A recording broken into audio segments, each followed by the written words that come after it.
എല്ലാവർക്കും സ്വാഗതം. ഞാൻ നിങ്ങൾക്ക് പരിചയപ്പെടുത്തുന്നത് നല്ലൊരു ജൈവ വളക്കൂട്ടാണ്. അപ്പോൾ നമ്മൾ കഴിഞ്ഞ വീഡിയോയിൽ ശീമക്കൊന്നയില ഉപയോഗിച്ച് പലതരം ഉപയോഗങ്ങൾ കണ്ടു. ശീമക്കൊന്ന ഉപയോഗിച്ചിട്ട് കീടനാശിനി ഉണ്ടാക്കുന്നത്, അത് ഉപയോഗിച്ച് വളം ഉണ്ടാക്കുന്നത്, അത് ഉപയോഗിച്ച് എലീനെ പിടിക്കുന്നതൊക്കെ നമ്മൾ കണ്ടു. അപ്പോൾ ഇന്നും നാം ചെയ്യുന്നത് ഒരു ജൈവ വളക്കൂട്ടാണ്. അത് ശീമക്കൊന്നയുടെ ഇല ഉപയോഗിച്ചിട്ട് ഉണ്ടാക്കുന്നതാണ്. അപ്പോൾ അതിനു മുൻപായിട്ട് നിങ്ങൾ എൻ്റെ വീഡിയോ ആദ്യമായിട്ടാണ് കാണുന്നതെങ്കിൽ ചാനലൊന്ന് സബ്സ്ക്രൈബ് ചെയ്യണം. നിങ്ങൾക്ക് എൻ്റെ വീഡിയോ ഇഷ്ടമായാൽ ലൈക്ക് ചെയ്യണം, ഇഷ്ടപ്പെട്ടില്ല എങ്കിൽ ഡിസ്ലൈക്ക് ചെയ്യാം. പിന്നെ നിങ്ങൾ അയക്കുന്ന കമൻറ്റുകളൊക്കെ ഞാൻ വായിക്കാറുണ്ട്. അതിനെല്ലാം മറുപടി തരാൻ എനിക്കിപ്പോൾ സമയം കിട്ടാറില്ല. അതിൻ്റെ കാരണം എൻ്റെ മകനൊരു കുഞ്ഞുവാവ ഉണ്ടായിട്ടുണ്ട്.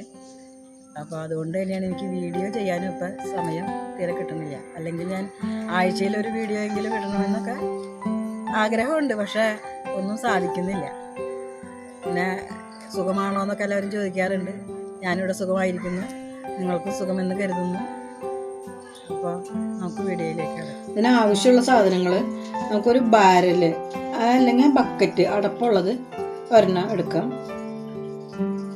പിന്നെ പച്ചച്ചാണകം, ശീമക്കൊന്നയുടെ ഇളം തണ്ടുകളും ഇലയും എടുക്കാം. പിന്നെ ഈസ്റ്റ്, കറുത്ത ഉണ്ട ശർക്കര, ഇത്രയാണ് നമുക്കിതിന് ആവശ്യമുള്ളത്. പിന്നെ നമുക്കൊരു ചണം ചാക്ക് ഇത് തയ്യാറാക്കി ഇളക്കിയെടുക്കാനായിട്ട് ഒരു മരത്തിൻ്റെ തടിക്കഷ്ണോ അല്ലെങ്കിൽ ഒരു കോലോ എന്തെങ്കിലും കരുതണം. നമ്മൾ 2 ഘട്ടങ്ങളിലായിട്ടാണ് ഈ വളക്കൂട്ട് തയ്യാറാക്കുന്നത്. അപ്പോൾ ആദ്യ ഘട്ടത്തിൽ നമുക്ക് ശർക്കരയുടെ ആവശ്യമില്ല. ഇത് തയ്യാറാക്കി ഒരു 15 ദിവസം കഴിഞ്ഞിട്ടാണ് നമുക്ക് ശർക്കര ഇതിൽ ഉപയോഗിക്കുന്നത്. ഇനി ഇത് നമുക്ക് തയ്യാറാക്കിയെടുക്കാം. അപ്പോൾ ആദ്യം നമുക്ക് ഈ ശീമക്കൊന്നയുടെ ഇലയും തണ്ടൊക്കെ ഒന്ന് ചെറുതായിട്ട് മുറിച്ചെടുക്കാം. അപ്പോൾ അത് വേഗം ഒന്ന് അലിഞ്ഞ് കിട്ടും. ഞാനിപ്പോൾ ഇവിടെ ശീമക്കൊന്നയുടെ ഇല 500 ഗ്രാമാണ് എടുത്തിട്ടുള്ളത്. അപ്പോൾ ഇത് വളരെ ഒരു കുറഞ്ഞ അളവിലാണ് ഞാൻ ഉണ്ടാക്കി കാണിക്കുന്നത്. നിങ്ങൾ കൂടുതൽ കൃഷിയൊക്കെ ഉള്ളവരാണെങ്കിൽ ഞാൻ ഈ പറയുന്ന ഓരോ അളവും അതിനനുസരിച്ച് കൂട്ടിയെടുക്കേണ്ടതാണ്. ഇനി നമുക്ക് ആവശ്യമായിട്ടുള്ളത് 10 ലിറ്റർ വെള്ളം. അപ്പോൾ ഞാനത് ഈ ബക്കറ്റിലേക്ക് ഒഴിക്കുകയാണ്. നിങ്ങൾ എന്ത് പാത്രമാണോ എടുത്തിട്ട് അതിലേക്ക് നിങ്ങൾക്ക് ഇത് ഒഴിക്കുക.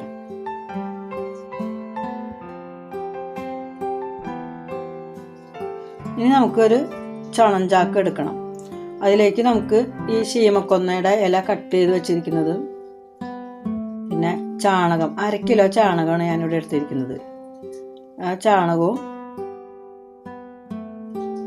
1 ഗ്രാം ഈസ്റ്റും കൂടി അതിലേക്ക് ചേർത്ത് കൊടുക്കാം.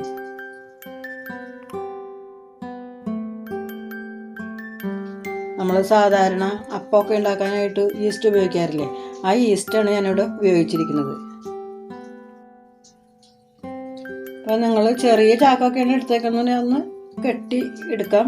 ഞാനിതിപ്പോൾ ഇവിടെ വലിയ ചാക്കായിരുന്നു, അപ്പോൾ അതിൻ്റെ സൈഡൊന്ന് കട്ട് ചെയ്ത് ഒരു കിഴി പോലെയാണ് ഇത് കെട്ടി എടുക്കുന്നത്.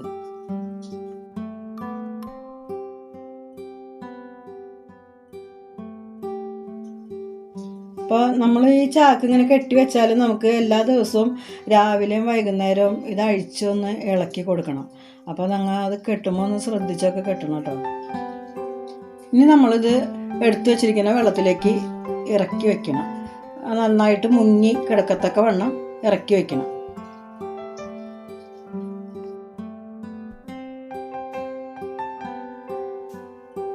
ഇനി നമുക്കിത് നന്നായിട്ട് അടച്ചു വെക്കണം. അതിനുശേഷം ഇത് നേരിട്ട് സൂര്യപ്രകാശം ഏൽക്കാത്ത ഒരു സ്ഥലത്ത് സൂക്ഷിക്കണം. നമുക്കിത് എല്ലാ ദിവസവും രാവിലെയും വൈകുന്നേരം എടുത്തൊന്ന് ഇളക്കി വെക്കണം. അതിലേക്ക് വായു കടക്കാൻ അനുവദിക്കണം. ഇങ്ങനെ ഒരു 15 ദിവസം ഇത് തുടരണം. ഇപ്പോൾ 10ാമത്തെ ദിവസം ഇളക്കുന്നതാണ് ഞാൻ ഈ കാണിക്കുന്നത്. എല്ലാ ദിവസവും രാവിലെയും വൈകുന്നേരവും ഞാൻ ഇതുപോലെ തുറന്ന് ചാക്കിനകത്ത് മിശ്രിതം ഇളക്കി കൊടുക്കാറുണ്ട്. എല്ലാ ദിവസവും ഞാൻ വീഡിയോ എടുത്തു വച്ചിട്ടില്ല.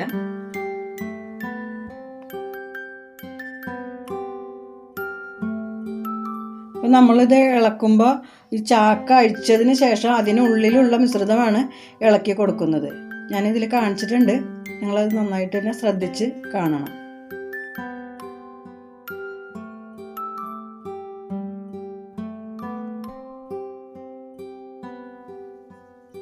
അപ്പോൾ നമ്മൾ ഈ മിശ്രിതം ഉണ്ടാക്കി വെച്ചിട്ട് 15 ദിവസമായിട്ടുണ്ട്. നമുക്കിനി ഇതൊന്ന് തുറന്ന് കിഴി അഴിച്ച് ഒന്ന് പിഴിഞ്ഞെടുക്കേണ്ടതുണ്ട്, ഇതിൻ്റെ സത്ത് മുഴുവനായിട്ട് ലഭിക്കുന്നതിന് വേണ്ടിയിട്ട്.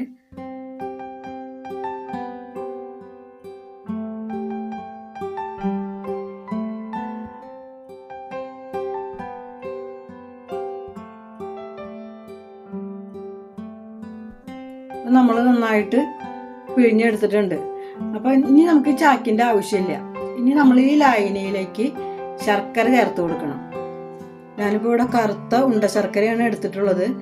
നിങ്ങൾക്ക് ഈ ശർക്കര കിട്ടിയില്ലെങ്കിൽ സാധാരണ ശർക്കര ഉപയോഗിക്കാം. അപ്പോൾ നമുക്കിതൊരു 10 ഗ്രാം ശർക്കരയാണ് ഇവിടെ ആവശ്യമായിട്ടുള്ളത്. അത് നമുക്ക് 100 മില്ലി ഇളം ചൂടുവെള്ളത്തിൽ ലയിപ്പിച്ചതിന് ശേഷം ഇതിലേക്ക് ചേർത്ത് കൊടുക്കാം.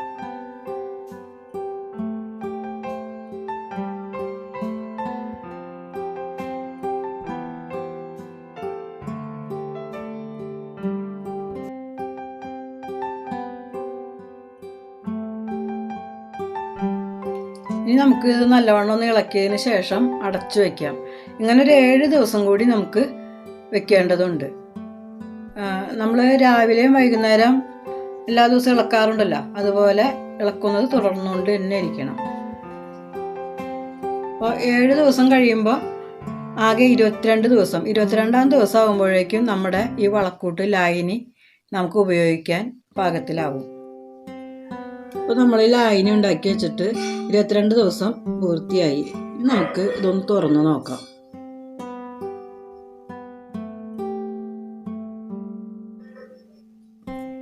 ഇനി നമുക്കിത് ഒന്നുകൂടി ഇളക്കി കൊടുക്കാം.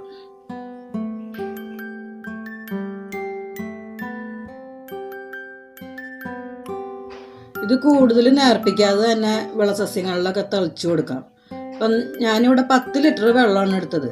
അപ്പം അതിലേക്ക് 3 ലിറ്റർ വെള്ളമാണ് ചേർത്ത് നേർപ്പിക്കണുള്ളൂ. നമുക്ക് അതിന് ശേഷം ഇത് നമ്മുടെ പച്ചക്കറി ചെടികളിലൊക്കെ തെളിച്ചും കൊടുക്കാം, അതുപോലെ തന്നെ ചുവട്ടിലൊക്കെ ഒഴിച്ചു കൊടുക്കാം.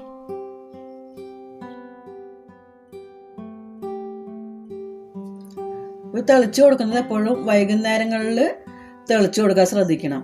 പിന്നെ മഴക്കാലത്താണെങ്കിൽ മഴ ഒഴിഞ്ഞു നിൽക്കുന്ന സമയത്ത് തെളിക്കണം. നമുക്കിങ്ങനെ ആഴ്ചയിൽ 1 ദിവസം വീതം തെളിച്ചു കൊടുക്കാം. ഞാനിതിപ്പോൾ ഉണ്ടാക്കിയിട്ട് 1 മാസം വരെയൊക്കെ ഉപയോഗിച്ചു. 1 മാസം വരെയൊക്കെ കേടുകൂടാതിരിക്കാറുണ്ട്. അപ്പോൾ എൻ്റെ ഈ വീഡിയോയിൽ നിങ്ങൾക്ക് പ്രയോജനപ്പെടുമെന്ന് കരുതുന്നു. നിങ്ങളുടെ ഫ്രണ്ട്സിനൊക്കെ ഇതൊന്ന് ഷെയർ ചെയ്ത് കൊടുക്കണം. നല്ലൊരു വീഡിയോയുമായി വീണ്ടും കാണാം. Thank you.